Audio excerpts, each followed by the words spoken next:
नमस्कार दोस्तों, आज हम बात करने वाले हैं राहुल गांधी जी की कुंडली के बारे में।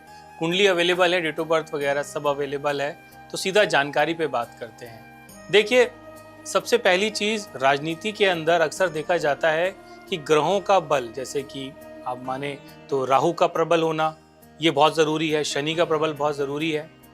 लेकिन अगर कोई व्यक्ति मैं कहूँ कि जिनकी पीढ़ियाँ ही पहले राजनीति के अंदर अच्छे पद पे रहे, क्या ऐसे जो गण हैं वो इनकी कुंडली में नहीं बनते? क्या ये आने वाले समय के अंदर पीएम नहीं बन सकते? देखिए, सिंपल सी बात है कि कुंडली के अंदर गोचर का, ग्रहों का और कुंडली के अंदर विशेषकर शनि का प्रबल होना ये बहुत ज़्यादा ज़रूरी है। शनि स्टेबिलिटी लेकर आते हैं लाइफ के अंदर। जैसे आपने कई बार देखा होगा, कुछ लोग किसी कंपनी को ज्वाइन करते हैं और कंटिन्यू करते चले जाते हैं, पूरा जीवन वहीं पे दे देते हैं, लेकिन एक अच्छे पद पे जाके रिटायर होते हैं। या कुछ लोग हैं जो मेहनत से प्रयास करते हैं, आगे बढ़ने का परिश्रम रखते हैं। तो ये कॉम्बिनेशन शनि से डिसाइड होता है। हालांकि इनकी तुला लगन है, लगन में बृहस्पति विराजमान है। बृहस्पति जब भी लगन में आते हैं, मैं कहता हूँ कि जीवन के अंदर सारे दोष खत्म हो जाते हैं और बहुत बढ़िया कॉम्बिनेशन बनता है। लेकिन इनकी कुंडली के अंदर भाग्य स्थान के अंदर ही सूर्य और मंगल का आना और वहीं से तीसरे भाव के अंदर चंद्रमा का चला जाना। हालांकि इनका जन्म पूर्णिमा के दिन डिसाइडेड होता है, पूर्णिमा थी उस दिन, चंद्रमा और सूर्य आमने सामने थे। और लेकिन मंगल का जो कॉम्बिनेशन है वो भी चंद्रमा को देख रहा है, यानी इनके डिसीजन, परिस्थितियां बहुत हद तक ठीक है, बहुत हद तक इनकी चीजें सही हैं।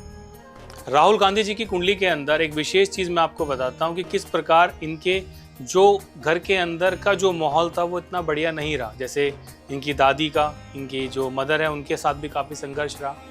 सूर्य मंगल का इनके नवम भाव में जाना, नवम भाव पिता को रिप्रेजेंट करता है, और नवम भाव का स्वामी अष्टम में चले जाना, और शनि की तीसरी दृष्टि इनके नवम भाव को देख रही है। तो आप ये समझ सकते हैं कि इनके पिता के साथ अचानक से होने वाली दुर्घटना, अष्टम भाव जो है सडन होने वाली घटनाएं, गुप्त शत्रु, तो ऐसे कॉम्बिनेशन आपने देखे। शनि की दृष्टि ने जैसी सूर्य मंगल को देखा, सूर्य मंगल नवम भाव में है और नवम भाव का स्वामी अष्टम में है, तो पिता के साथ अचानक पिता की मृत्यु होना, अचानक से वो उन्हें पता भी नहीं और उनके फादर के साथ में इतनी बड़ी मिस हैपनिंग होना, ये डिसाइड होता है इन्हीं ग्रहों के आधार पे। लेकिन मैं ये कहता हूँ कि जब तक आपको सही समय नहीं मिलेगा, आप लाख कोशिश कर लीजिए, आप कभी भी तरक्की नहीं कर सकते। इनका जो समय चल रहा है हाल फिलहाल, इनका राहु की महादशा है और शनि जो है इनकी कुंडली में नीच के विराजमान है। शनि लगन को भी देख रहे हैं यहाँ पर, शनि जो है इनकी कुंडली में भाग्य स्थान को भी देख रहे हैं, जो सूर्य यश देता है, सूर्य ऑरा देता है, यानी सब कुछ अच्छा है, अच्छा बैकग्राउंड है, अच्छी चीजें हैं, अच्छे डिसीजन है। लेकिन इनके साथ में मुझे ऐसे कॉम्बिनेशन हाल फिलहाल में नहीं बनते कुछ समय के लिए, क्योंकि देखो राहु के बारे में थोड़ा समझिए आप। राहु भ्रम पैदा करता है, राहु इल्यूजन पैदा करता है। कई बार आपको कोई नौकरी मिल गई, कोई पद मिल गया, और लेकिन फिर भी वो ज्यादा लंबे समय के लिए नहीं चला। ऐसी परिस्थितियां इनके साथ बनती हैं। यानी अगर ये कॉम्बिनेशन का कोई गोचर अच्छा बनता है आने वाले कल के अंदर, लेकिन मेरे हिसाब से परिस्थितियां एज अ पीएम या परिस्थितियां एज अ कोई अच्छे लेवल पे पद वो इनको मिलता हुआ नजर नहीं आ रहा। ये हो सकता है कि कोई जैसे किसी पीएम के सलाहकार या किसी के लिए कोई एडवाइस देना, इस तरीके की चीज़ें इनके लिए जो है वो बहुत ज़्यादा अच्छी रह सकती हैं। लेकिन नेतृत्व करना, किसी अपनी पार्टी का नेतृत्व करने के लिए सूर्य का स्ट्रांग होना भी बहुत ज़रूरी है, और सूर्य को शनि यहाँ पर तीसरी दृष्टि से देख रहा है। तो मेरे हिसाब से स्थितियाँ एज अ पीएम यहाँ पे नाजुक है। लेकिन हाँ, कुंडली का अगर मैं कॉम्बिनेशन समझूँ तो कुंडली बहुत अच्छी है, बहुत अच्छे इंसान, सरल इंसान मेरे हिसाब से यहाँ पे बनता है। तुला लगन के लोग जो हैं वो बहुत अच्छे होते हैं और बैलेंस करके चलते हैं चीज़ों को। लगन में बृहस्पति आ गया तो और शुभता को बढ़ाया, लेकिन भाग्य स्थान के अंदर अंगारक दोष का होना और शनि की दृष्टि इनके भाग्य को कमजोर करती है। यानी सोने का चम्मच लेके पैदा होने के बाद भी इनके साथ में परिस्थितियां पद को लेकर मेरे हिसाब से नाजुक है, इतनी अच्छी नहीं है।